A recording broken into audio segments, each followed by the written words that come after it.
Hi everyone, it's Teapot Witchery here, and today we're going to talk about Tarot. Tarot is a divination system that utilizes 78 cards.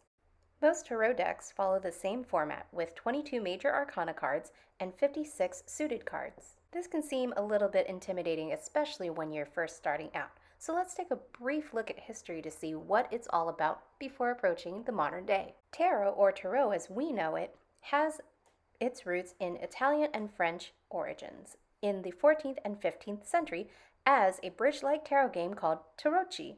The figures that we're familiar with are actually figures that were drawn from the carnival parades.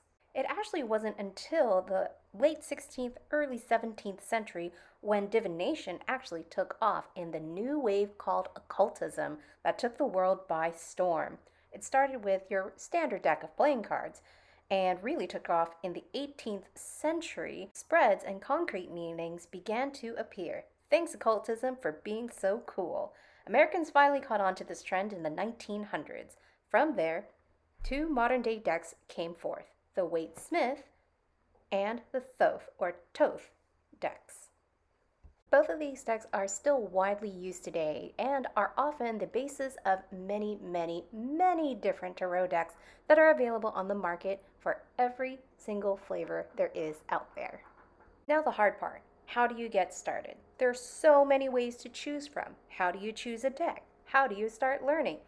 There are many ways in receiving your very first tarot deck.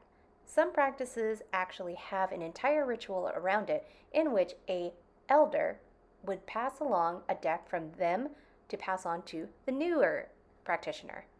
This isn't always set in stone. Oftentimes, you'll find yourself drawn to a deck, no matter what. Find a deck that works for you. If it's pretty, go for it. If it's your favorite fandom, go for it.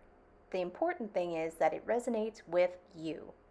If you're unsure, pick up a copy of the Smith-Waite deck. It's a great place to start at, and there's a reason why it's perpetuated over the last 100 years or so. And there is no wrong way to learn tarot. Know your learning style. Some of us do better from books, some of us do better from YouTube videos, some of us do better in in-person classes. One of my favorite books that helped me understand tarot was Melissa Sanova's Kitchen Table Tarot. I'll put a link in the description below so you can check that out for yourself.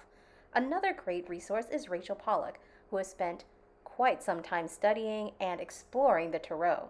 Her books, 78 Degrees of Wisdom and the New Tarot Handbook, are also really great places to start if you want to get started on your tarot journey. Well, that's it. That's all for this video. I hope you enjoyed it. I thought I'd try a different format this time around. Let me know in the comments to see if this works or not.